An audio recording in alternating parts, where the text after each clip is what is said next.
Go through on that again. All right, looks like we are ready to begin this meeting of the Hannah City Village Board on Tuesday, November 17th, 7 p.m. Let's stand for the Pledge of Allegiance and a moment of silence. I pledge allegiance to the flag of the United States of America and to the republic for which it stands, one nation, under God, indivisible, with liberty and justice for all.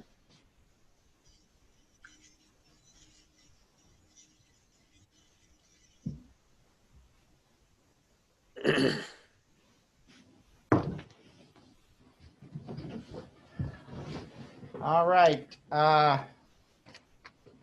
Since most people are remote, we will again make sure that as we do our voting, we will do all roll call voting, and I'll call on you so that you can record your votes at that time. To begin with, I will call the roll of the trustees and identify everyone who's on the meeting at this time. It does not look like we have any visitors at this time. It's just the trustees, our attorney, and our engineer. So with us, when I call your name, just unmute and acknowledge that you can hear us and everything's working for you. Trustee Hoopengarner. Here. Trustee Johnson. Present. Trustee Steer. Here. Trustee Frixell. Here. Trustee Gates. Here. And Trustee Weaver will be coming up here shortly. We also have on Zoom Clerk Klatt. Yes. And Attorney Biggett.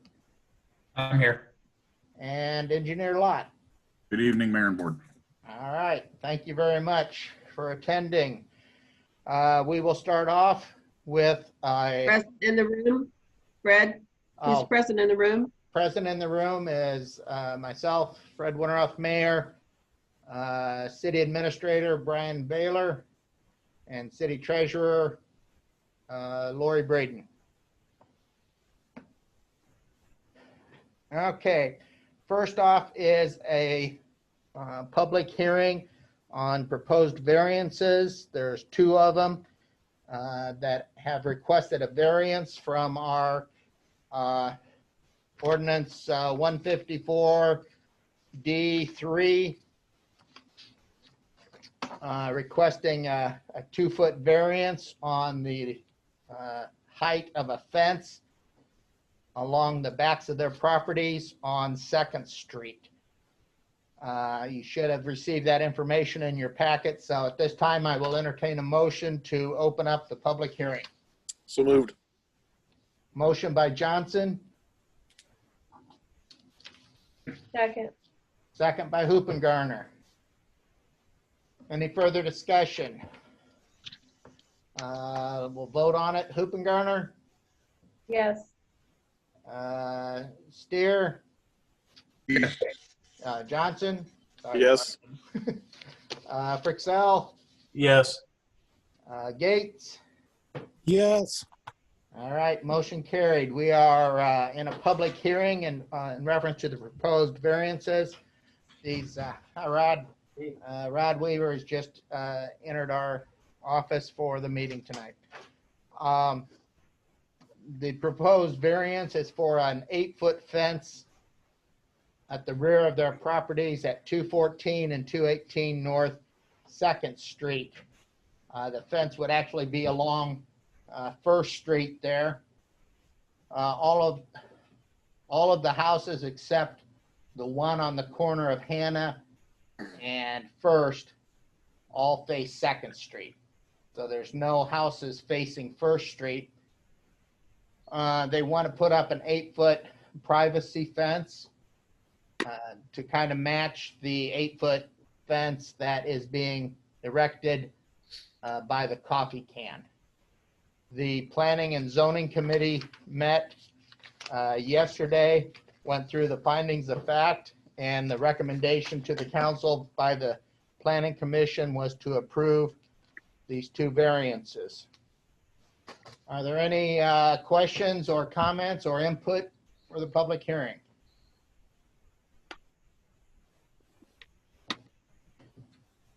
Hearing none, I'll entertain a motion to go out of the public hearing and return to our regular meeting. So moved. Second. Okay. Motion by Hoopengarner, second by Johnson. Any further discussion? Roll call it. Johnson, Yes. Steer, Yes. Frixell, Yes. Gates, Yes. Weaver. Motion carried. Oh, Hoopengarner, sorry. Yes. Motion carried.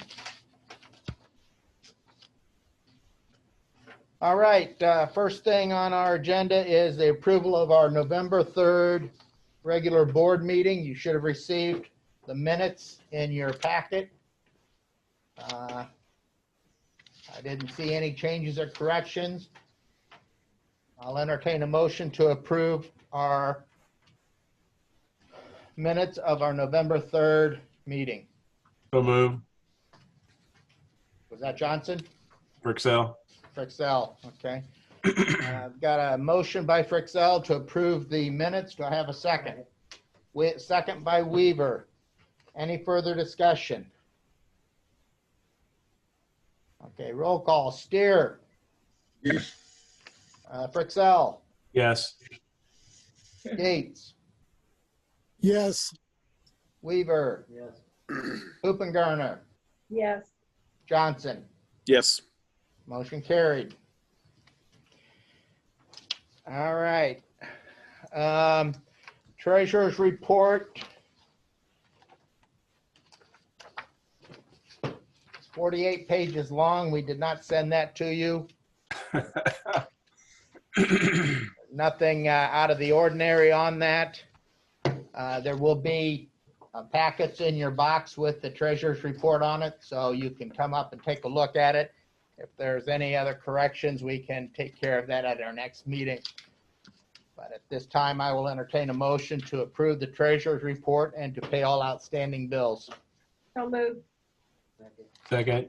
Motion by Hoopengarner, second by Weaver. Any further discussion? Roll call would be Frixell, Yes. Gates, Yes. Weaver. Hoopengarner, Yes. Johnson, Yes. and Steer. Yes.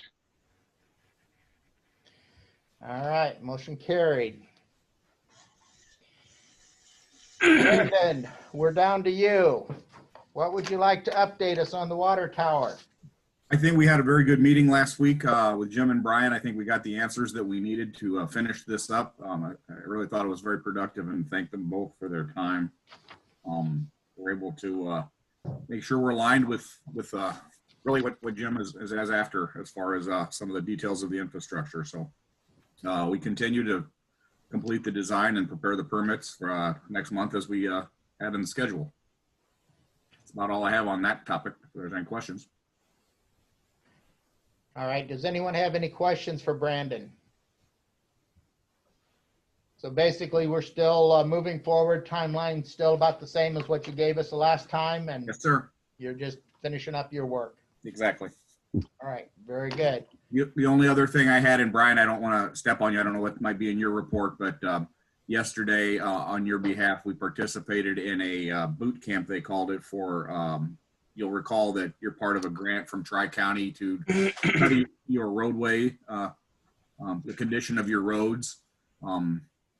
It has more value perhaps countywide or in a big, large community like the city of Peoria, but we had an opportunity to participate, so they did do the mapping, and we participated in a, like I said, the boot camp, which allowed the consultant that's doing this entire project provide them some data so they can make some recommendations. They will be of value to you. It's not a silver bullet, but it'll be good data to have for the price. That's for sure. So Brian, I didn't know if you wanted anything else you might want to add there, but I just wanted to mention that we participated, and I don't know what the schedule is for them to complete their work, but I suspect it will be a little while. My only question to you, Brandon, is I know they've given us some preliminary information so far. I don't know if you've had a chance to kind of take a look at that, but from the little bit that I've seen, it did kind of rate our roads good, bad, and need improvement. Yeah. Is that something that will help you as we put together our MFT program for next year? It does help. You know, like I mentioned to Brian yesterday, there's probably not much on there that wasn't in Al's head. And as you know, your community is fairly small. Your roadways are fairly, you know, we could drive all of them in an afternoon. So there aren't a lot of surprises there. I don't know if you studied it, had a chance to study it, but the good roads were the good roads and the bad roads were the bad roads. There weren't any surprises. I think we could all almost draw that map ourselves. But it does provide some data. There's some logic and math to it that does help. It's more applicable sometimes to asphalt roads and oil and chip in small communities. But yeah, it is helpful to help prioritize. And then we can work with Brian to, like we mentioned, maybe we have the next 10 places, the next 10 we'd like to do, and your budget only allows you to do 3, but at least you know what you're going to be the next year. So I don't want to diminish the power and the applicability of this project. It's great stuff. It's great data. For a small community like yours, though, I would hazard to guess or to suggest that you know, the local knowledge of the roadways is just as important. Okay. Well, the only thing that really stood out to me as I was looking at that is how bad Murphy Road was. Yeah. And I know we've patched it here and there a time or two, but that one really stood out as being bad all the way. Yeah, and you know, we've struggled with that one because it really does need a major surgery, and that's what this tells you is, you know, how far is too far, how long can you let them go before, you know, you can put Band-Aids on them that sometimes is helpful, but at some point they get past the point of no return, and that's where this data can be powerful. But you're exactly right. You know, we all know we've been fighting at Murphy Road, and you know, the new main street that's asphalt is one of your better ones. So you're exactly right. It does help. It's a tool in your toolbox. And like I said, for the price, I would absolutely glad you guys did it. So it was a good meeting. All right, very good. Anybody else have any questions for our engineer? Okay, Brandon, I don't see anything else here on the agenda. So if you want to bug out, feel free. If we need you, I know how to get a hold of you. You sure do, and I hope you do if you do. So hope you all be safe and have a great evening. All right, thanks, Brandon. Thanks, Brandon. Hey, guys. All right, Mr. Baggett, you're up. Thank you, Mayor. What do you have for us? Not a whole lot to report on, just a couple things. First is that vacant property ordinance. Administrator Baylor was very helpful with that one. It should be in your packets. I believe it's up for a vote tonight. And this will basically just require the owners of vacant or foreclosed properties to register those properties with the city, pay a semi-annual fine twice a year, just so that we have some contact information for them to hold them accountable. If those properties fall in a state of disrepair, we need to be able to know who to contact. And they've got some skin in the game because they will have to pay to register it. So that is up for a vote, I believe. And then the other thing I have to report on is I know that there were some concerns with water shutoffs in the village for unpaid sewer bills. I spoke with Illinois American. They said that they're no longer following a shutoff moratorium and that they've already begun disconnecting water services for some residential properties. However, if the owners of these properties can demonstrate some financial hardship related to COVID, they will excuse them from water shutoffs. I'm supposed to be getting a call tomorrow from the local office in Peoria for Illinois American to get some more details on how we go about that process, but I will keep the board informed on that one. All right, very good. Thank you. In your packets that you received by email or from your boxes, there is a draft ordinance that would amend our chapter 150 of the village code requiring a registration for any vacant or foreclosed properties. Since you have not seen that yet, we will not be voting on that tonight. But No, that went out in their packet. I want you to take a look at it and see if there's anything that you want to change about it, or if you think it's okay the way it is. If so, we will be voting on it at our next meeting. This is based on one that was done in West Peoria, and we'll have a little bit more information about how that's working there, how they are implementing it there. That might be of some use to us also. Does anyone have any questions for our attorney? All right, seeing none, why don't we go to the administrator's report, and he can. All right, the first thing in your packet you'll see is a financial report. Excited that we were able to meet with and work with Locust to get to a place where we've established some pretty good monthly and fiscal year-to-date reporting now directly from the system that shows us what our income and expenses look like per month and year-to-date. And that's the basis from which this data is pulled. The punchline is on page 1, if you look down for October, all funds, again, follow the center column down, income of about 38,000, expenses of 83,000. So we lost money in the month of October of 45,895. You then go to the next page, you can see the breakdown of that. So by fund, general, MFT, unemployment, TIF, BDD, and so forth. You can see for the month of October where we were, where our expenses exceeded our income and where our income exceeded our expenses. I draw your attention to the sewer and sanitation. Those are basically just offsetting based upon transfers that have taken place. The TIF data is where we've been in the process of, Lori's been in the process of reconciling the expenses back into the TIF account, so that, and we don't have income there yet. General was down a little bit, and then water continues to be down for the 3 reasons we know: loss, the pricing, and the projects that we've been working on, the expenses for those. So for the month, this is the first month in the 6 months that that we have lost money for the month. You then go down to the second slide on page 2. You can see the year-to-date data, and you can see that that loss for the month is carried into the year-to-date data. So we are down 42,118.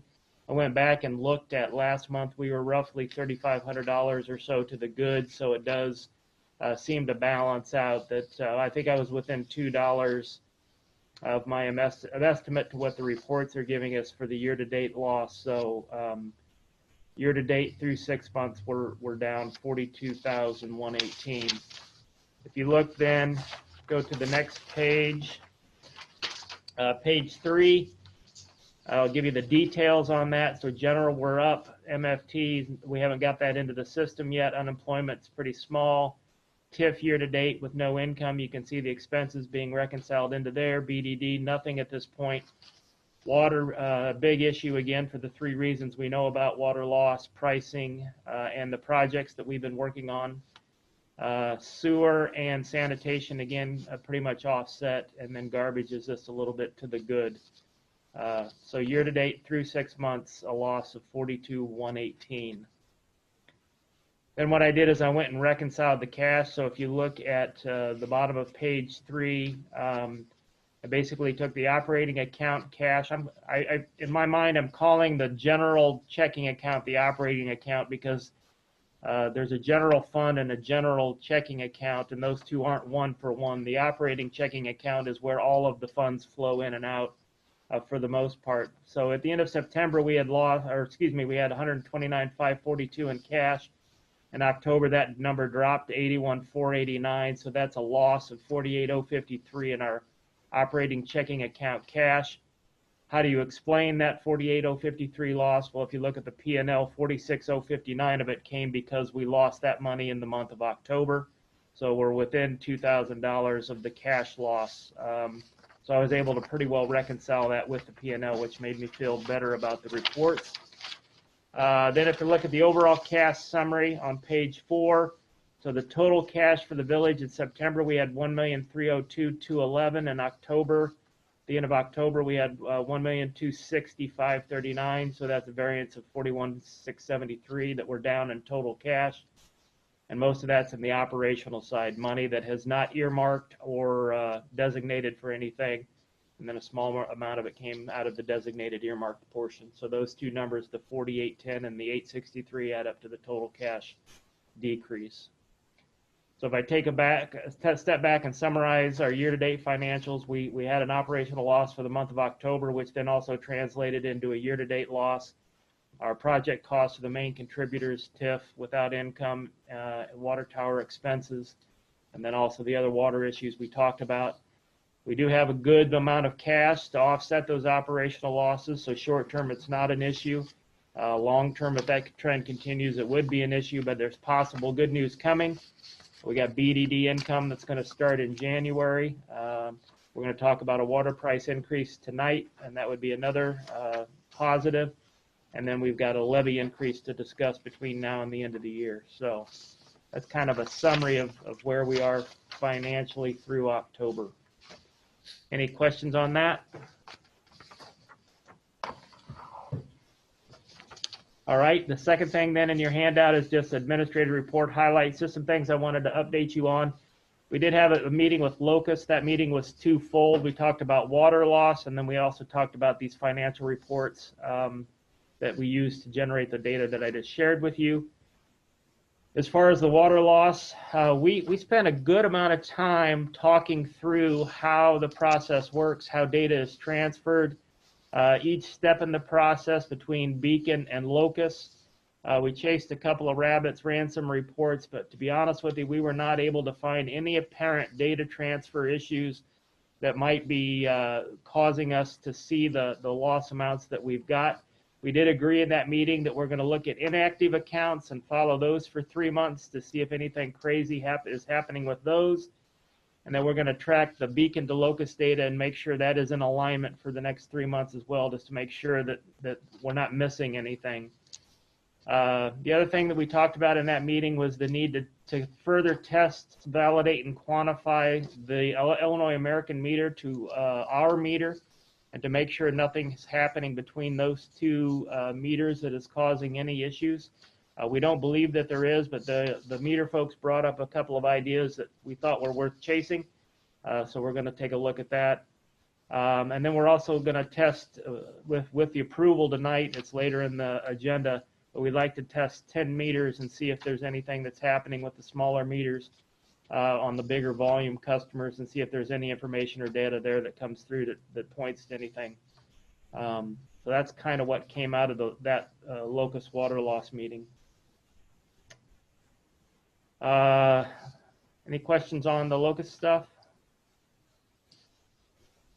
As far as MFT, Brandon did talk about the fact we participated in the boot camp. I had both Roger and Tom sit in as well. There is a lot of good data there. They've got a pretty interesting machine that travels the roads and does a lot of data gathering to determine what the conditions of the roads are, and that data has been made available to us, and so we do have that, and we're digging through that. To Brandon's point, everything that's red on there is something that we've identified as red and that we had issues on. The data just provides us a little bit more information in terms of how bad it is and what's causing it to be bad.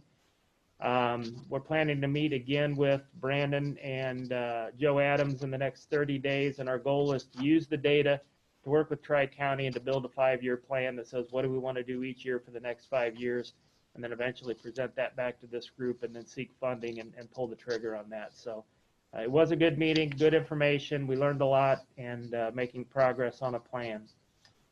As far as economic development, again, on this agenda, we're working to establish a community and economic development commission like Farmington has. And there's information in the packet we'll talk about later. I talked a little bit last time about the Next Site program and using BDD money for that, and that may be something that we bring back.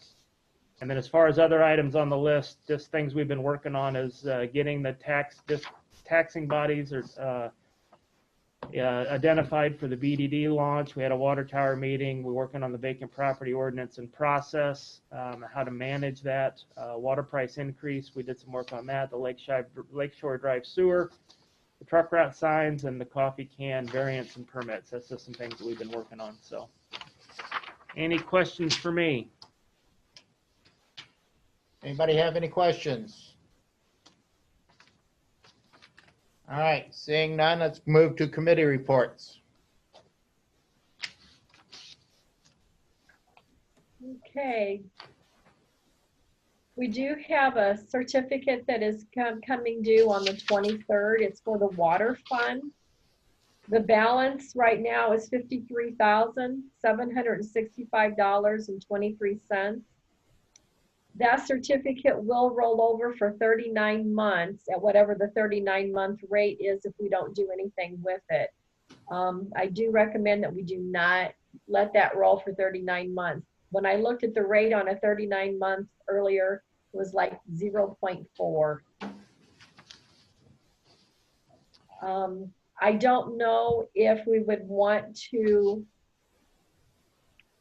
put that into a short term, or with all of the things that are going on right now with the water fund, if you would think that we would need any of these funds within the next few months. What do you think about looking at a 6 or 12-month CD that we could just put it in for short term?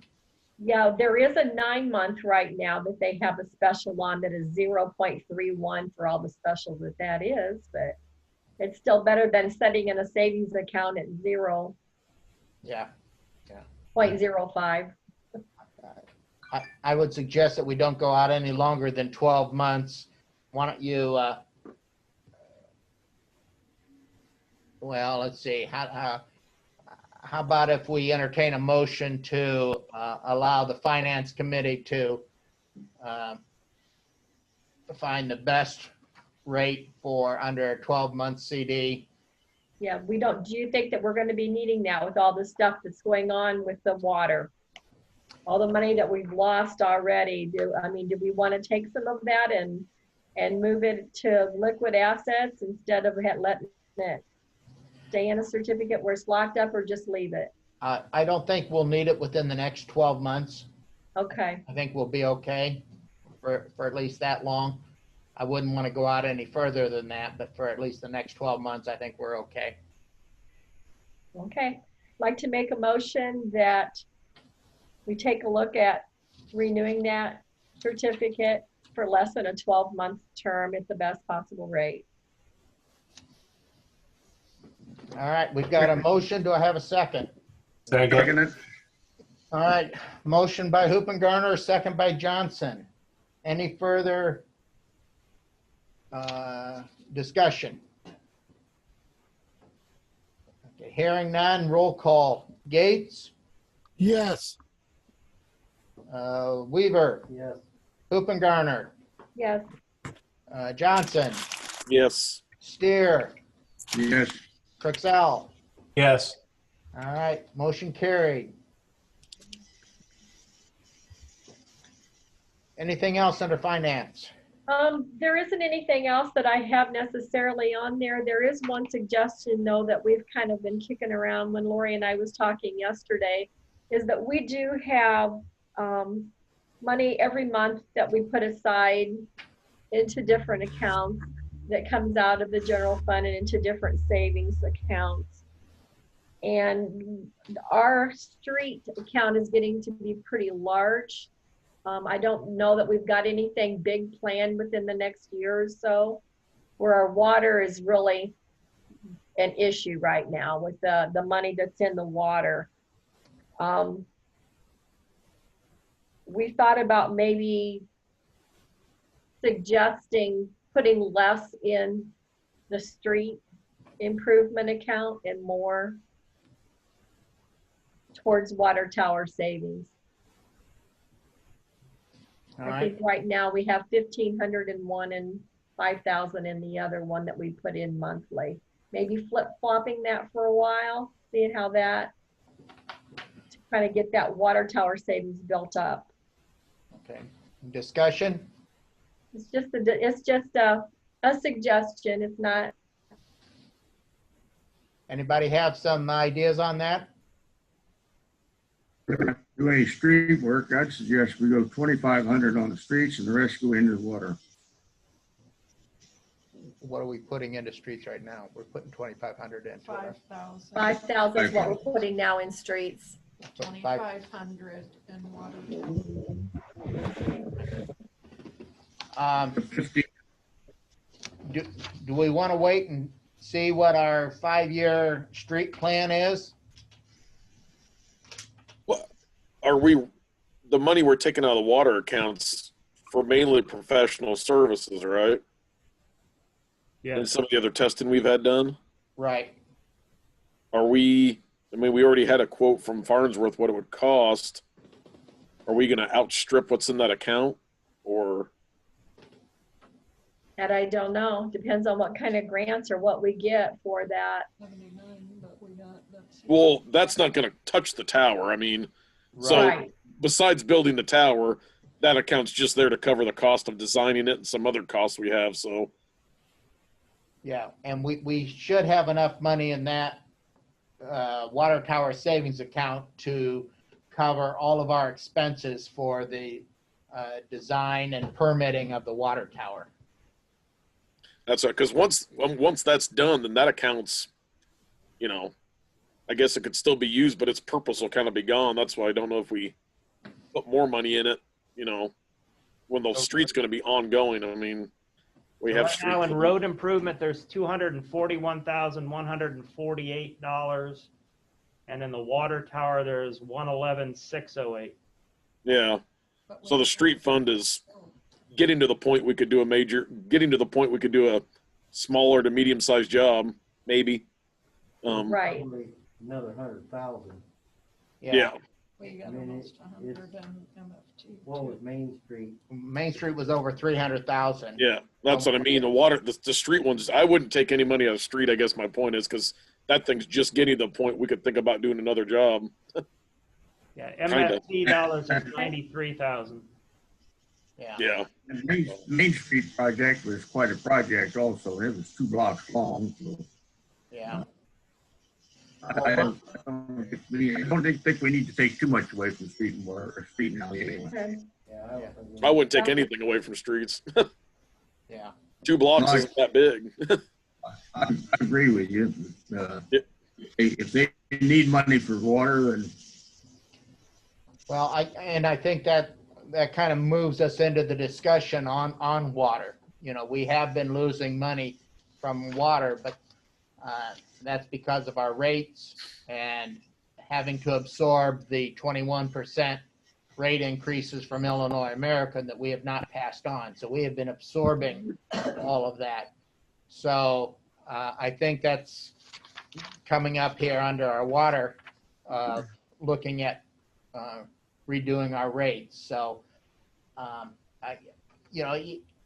it's something to think about and talk about. I think we'll have a little bit better handle on it once the street committee meets and decides with the information they have now, and they put together a plan over the next several years of what we're going to need. But, like I said, we typically wait till we get a large chunk before we can do a major street project because MFT money is never enough. It barely keeps us maintained, let alone having to do any improvements. So I would hate to take too much money away from our streets because it takes us a long time to build that up. I agree. Yeah. Okay. Take nothing away. All right. Sounds good. All we have to do is talk about it, right? Yep. Gates, what do you have for us? I haven't been updated on what's going on. Have they finished the project, started the project? They have not. We've engaged here and we've signed the agreement, but they have not started yet. They're hopeful that we'll get something done here though before the end of the year.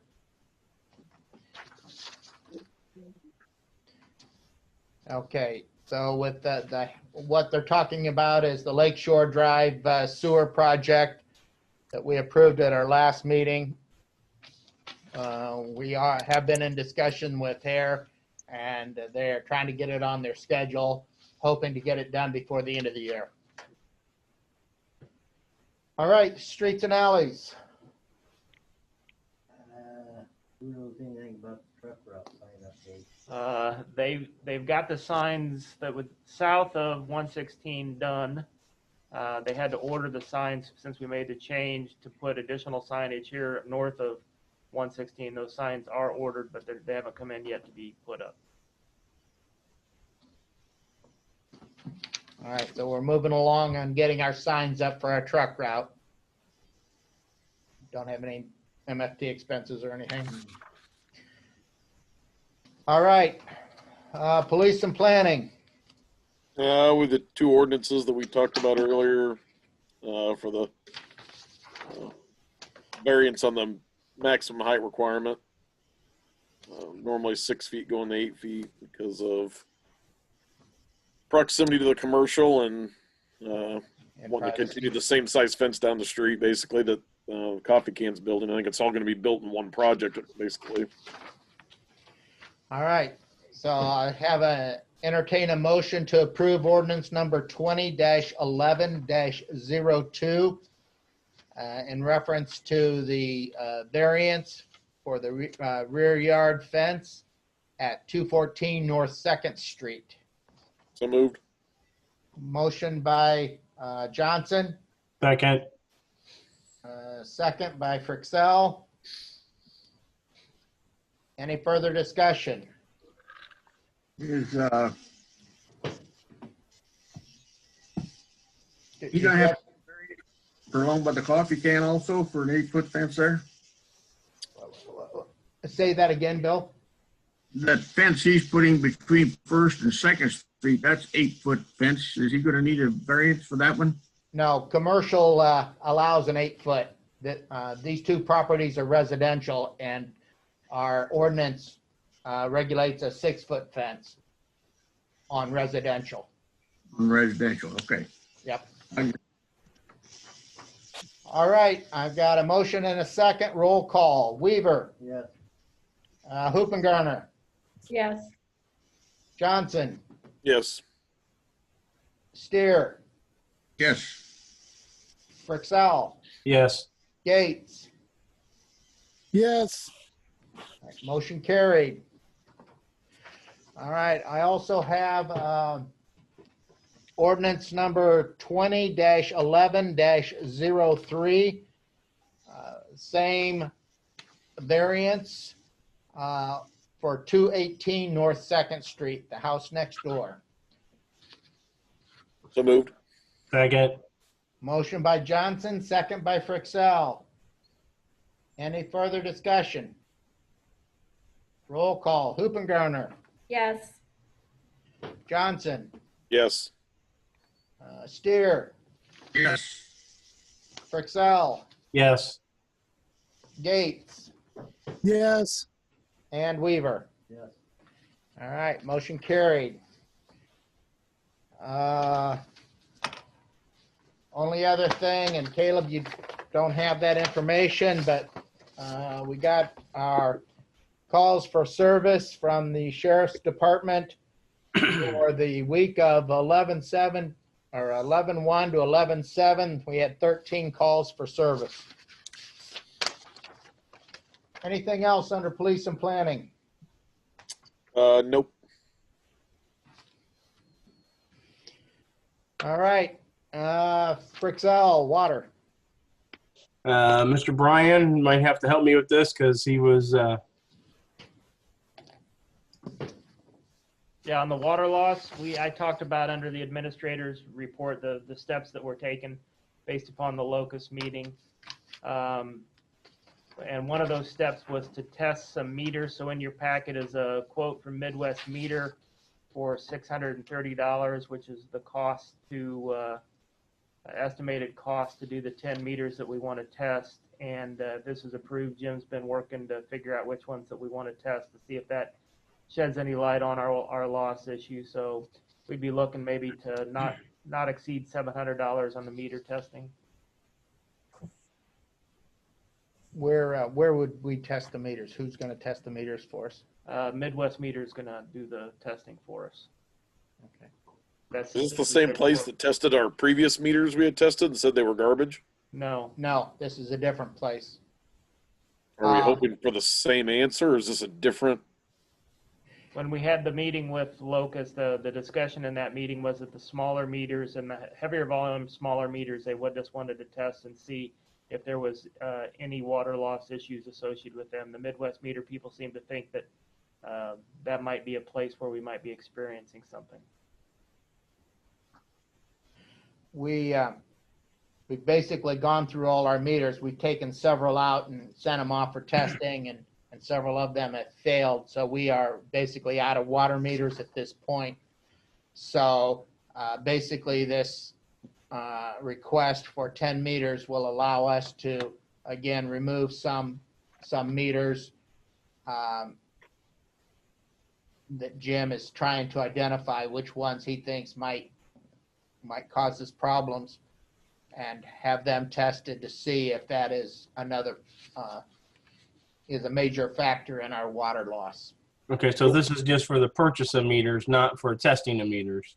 Yeah, the Midwest Meter is who we buy the meters from, so they're going to test them for free. So this is the full cost. So this is just the cost to purchase 10 meters so that we can take out some old meters and send them in for testing. So this is further pursuing what we found earlier. Correct. That it may be the meters that whenever Correct. a year ago we found out that those were bad. Right. And part of that from previous was a lot of the meters that we had sent in before, we were looking at the oldest meters that we had. And so this will replace some of the newer ones. When we first went to this new meter system, we phased it in over a 3-year period. And so some of those bases that we used at the very beginning had been sitting on the shelf for a while. So we're trying to determine whether that was the reason that they were so bad, or what we're going to do now is test some of the newer meters that we put in and see if it is the meter themselves or if it was because the others were so old. So, I mean, we don't have any really good hot leads at this point, to be honest with you, in terms of where the loss is. But this was one of the options to continue to pursue possibilities. That's got to be our hottest one. I mean, the test came back and said they were bad before. yeah. Yeah. Yeah. So I'll make a motion. We go ahead and approve the purchase of the 10 meters and the, I guess, shipping charges not to exceed $700. All right, I've got a motion by Frixell, Second. second by Weaver. Any further discussion? Roll call. Johnson, Yes. Steer, Yes. Frixell, Yes. Gates, Yes. Weaver, Yeah. Hoopengarner. Yes. Motion carried. Last thing on water is we talked about it last time in terms of a price increase. I gave you the history of the 2.7 increase for the last 7 years, or approximately 19%, and that we're anticipating another 2.7, which would take us up to 21.7. We've not taken any prices in the same time, so what we talked about was preparing seemed like last time when we met, the board was interested in doing kind of something all at once. So for the point of discussion, y'all can modify this however you want, but was to increase the minimum water price by $4.56, which is about 23% a month, to $24 even. And then we would also take an additional 2.7 increase each year beginning January of 2022, unless modified by the board at that time. We would take it automatically unless the board modified it at that time and decided they wanted to do more or less or none. I'm gonna go back to where we were at the last time we did an increase, and that would put the minimum bill at 5606. So I would ask that you just make it an even 56. So for rounding purposes, make it 450. Unless you take the 12.6 off of the garbage. We'll make it 450. That would, well, you're 6 of one, half a dozen of the other, because that way we can say your minimum water is 24 Well, instead of 23.94. it was 1944 though. Okay.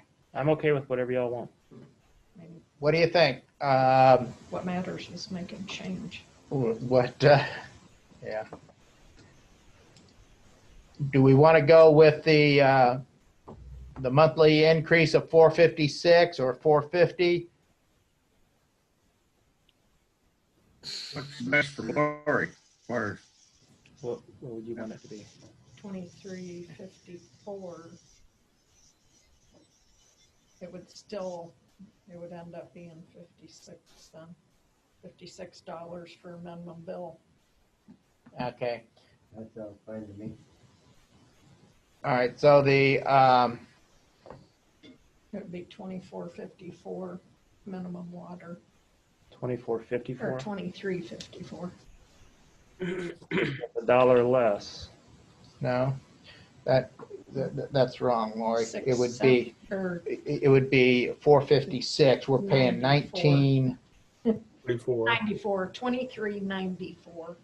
1944 plus 450 be 2394. Okay, if we go $4.50, that would be 2394 minimum for our water, which would make our minimum water, sewer, and garbage come out to 56 instead of 5160. Right? 5150. 5150. Sounds good to me. And then we're not increasing again until 2022. So Correct. we're gonna take another loss January again. We're ready. No, actually, we will be increasing. We will be catching up to where we are with Illinois American, and then in January of next year, we will, if Illinois American increases, we'll maintain. The way this is written, if you look at the motion is to increase the minimum water price by $4.50 a month to $23.94, and to take an additional 2.7% increase each year on January 1st, beginning in 2022. So in 2021, what I suggest, this is my suggestion, is that we make this increase effective January 1st of 2021. And every January after that, we increase it the 2.7%, which is the average increase of what Illinois American increases us every year.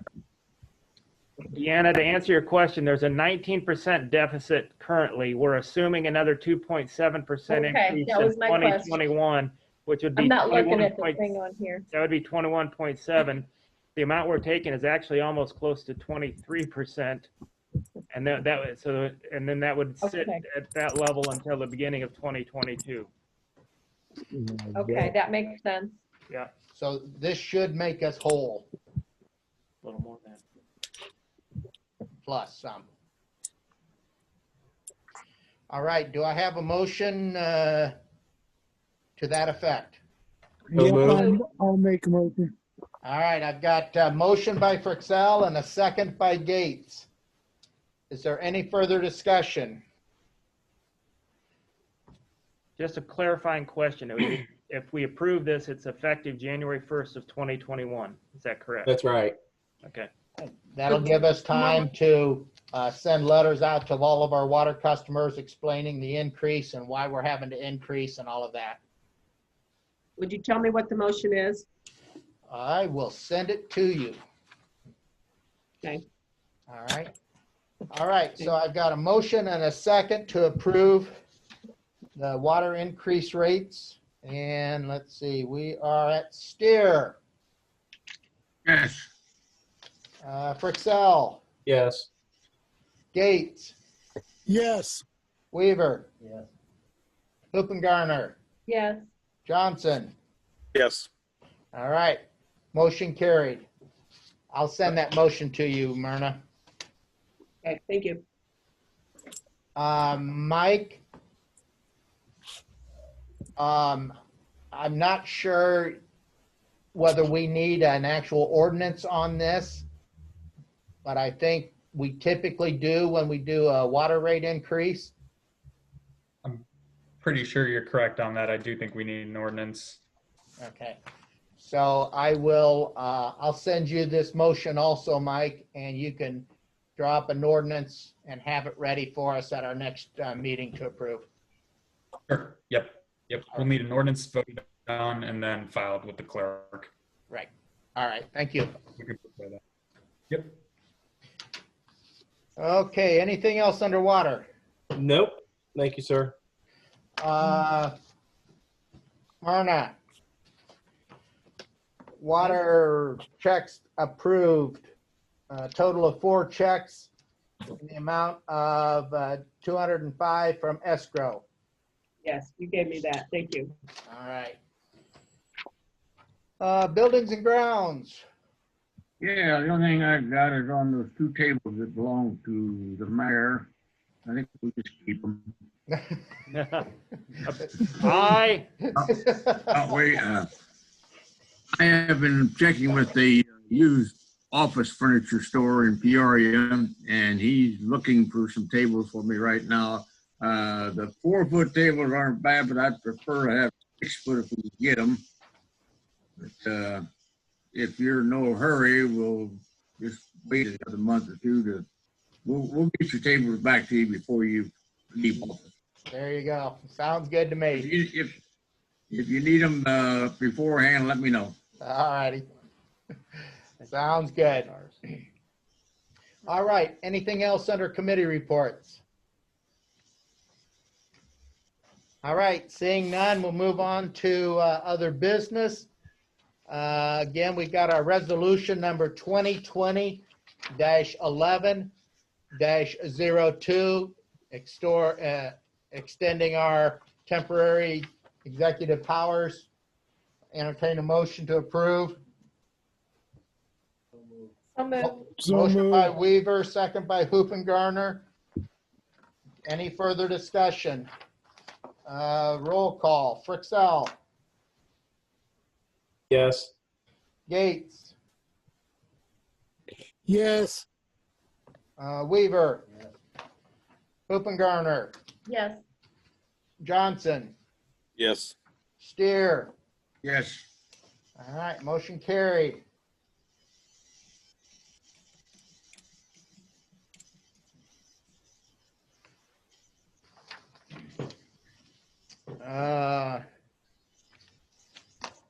The vacant property ordinance, like I said, I want you guys to take some time and take a look at that and let me know if you have anything else you want added or taken away from that.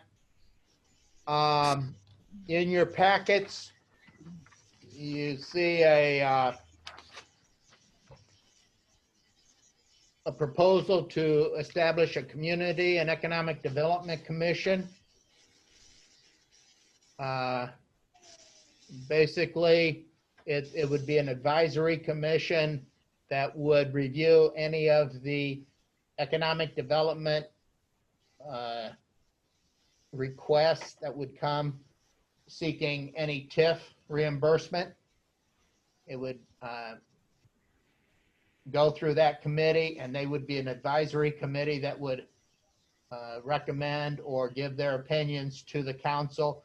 The council has the final vote and the final say on it.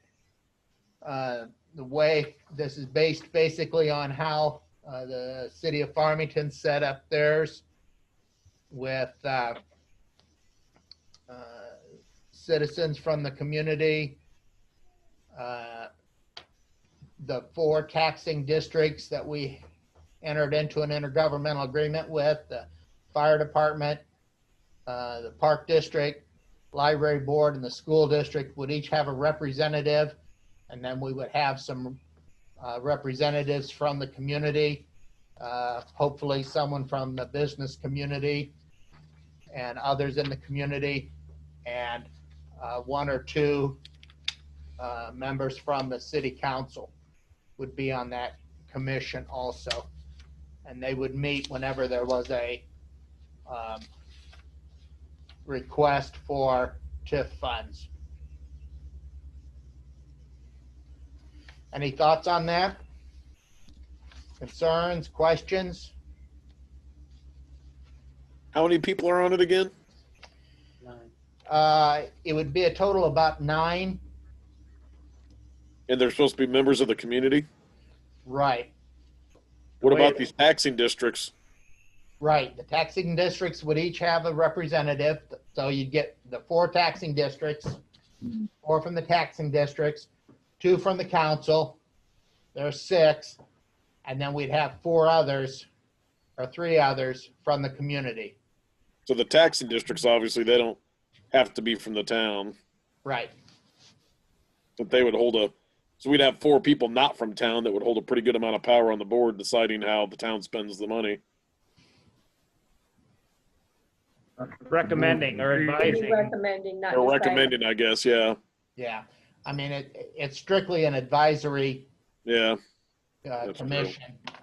And because, I think it is important that, that we have representatives from the taxing bodies to give them a say, since it's their money that we're using. Yeah. Suppose. I mean, Yeah. So, you don't have to pay it back, but I guess you could right, say that. exactly. So, I guess I'll entertain a motion to move forward on establishing a Community and Economic Development Commission. So move. Motion by Steer, Second. second by Frixell. Any further discussion? All right, roll call. Gates, Yes. Weaver, Yeah. Hoopengarner, Yes, Johnson, Yes. Steer, Yes. Frixell. Yes. All right, motion carried. I will start looking for people to fill that commission and bring those recommendations to you at a later time. Now, the council members only on there, not the mayor on that committee, right? Correct. Yeah. All right, conference room upfit proposal. All right, so in your packet, there are 2 different proposals. One I showed you last time as well, which comes in from IAS Technology. And then I got a second quote from Thompson Electronics Company. Basically, I just asked them to look at the room and tell us what they would propose for the room, and described our needs and so forth. We basically have 2 very different approaches. IAS took a more permanent proposal. Last time I told you it would have a microphone in the ceiling, It has 6 speakers in the ceiling to hear the people that are online. It has a cart with a big TV on it. It has a control panel for the mayor or whoever's running the meeting for sound and video and audio and all of those types of things. The quote for that one was just under $20,000. Remember that these are hopefully dollars that we will get reimbursed for through the COVID program. But we'd have to apply for that and make sure that we get reimbursed. So I suppose there is some risk that we would not be reimbursed. Thompson Electronics took a different approach. They basically made theirs much more mobile. It basically has a cart that has the speaker and the microphones and the TV and everything on it, and then a scaled down control for whoever's running the meeting at the front of the room. And that quote is roughly around $10,000, so about half of what the IAS proposal's for. I'm comfortable both will work, to be honest with you, after speaking with them. I think it's just a matter of what you would prefer in the room and what kind of risk appetite we have for the expense. All right, any discussion on that? Yeah, I do like that that's mobile. That way, if, you know, down the road, we're not using the same building. We don't have to have somebody come in and take speakers out of the ceiling and microphones out of the ceiling. And I'm even thinking if you're not even using that room, even if we're in the same building and for some reason there's a meeting that's going to happen someplace else that needs to be done, then we could use it there. That's not a bad idea. yeah, I like that. There could be some positives to it being mobile like that. Yeah. But I don't really Bill know might much decide about he this. wants to remodel that room and we have to go somewhere else. You never know. All right, anyone else have an opinion? If not, then I will entertain a motion to approve the quote from Thompson Electronics not to exceed $10,000 for the meeting room upgrade. So move. Motion by Hoopengarner, Second. second by Johnson. Any further discussion? Where are we? Weaver, Yes. Hoopengarner, Yes. Johnson, Yes. Steer, Yes. Frixell, Yes. Gates. Yes. Okay, motion carried. Website update. All right, so this is the same proposal that we showed you last time. It's a quote for about $1,800. If we decide to have a motion on it, I would put not to exceed 2,000. If you remember, basically, we're updating the website to do a variety of things. One is to modernize it a little bit. Two is to add all of the economic development information for the TIF and BDD, including the forms and everything. We would also be updating the forms to where they would be not static, but you could fill them out online rather than have to write in them, and then print them out and print them to bring them in. And we'd be redoing the sitemap a little bit, perhaps simplifying it. Bartonville's a good example if you wanted to look at one. I realize we just had our first month of loss, so this is not probably an urgent thing. If it doesn't happen tomorrow, the sun's still going to come up, but it's something that I do think we need to do probably within the next 6 months or so. All right, any discussion? Do we want to move forward on this? Would this be something that we could put in there for the COVID also? I mean, updating our websites, and, you know, like you said, the forms can be done online where people don't have to come into the office to fill it out. We will attempt it. I'm not sure if it would work, but we will attempt it. Yes. I'd approve it. That sounds like a good idea to me. Yes, we would have enough money under the Cures Act for that if they would approve it. And we will include that in our submittal. Yes. Can I make a motion that we approve the update for the website, not to exceed $2,000? All right, motion by Second. Hoopengarner, second by Johnson. Any further discussion? Hoopengarner, Yes. Johnson, Yes. Steer, Yes. Frixell, Yes. Gates, Yes. and Weaver. Yes. All right, motion carried. Our next board meeting is December 1st. Before we adjourn, we need to discuss and approve a tax levy amount of what we are planning on doing. We kind of missed it on this one. We should have had it on the agenda, but we didn't get it on the agenda for this week. So we're going to have to call a special meeting to approve a tax levy amount. My recommendation is to go no larger than the 5% that we typically do, so that we don't have to do a truth and taxation hearing. It bumps us up a little bit, and kind of keeps us with the cost of living. Any other thoughts? I know last year we had to do a truth and taxation hearing because of the sanitary district when we took that over.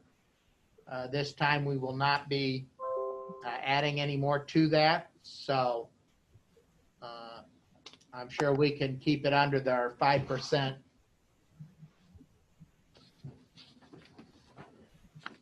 All right, I will send out a notification of when we're going to have our next called meeting. It would be a short one, about 5 minutes.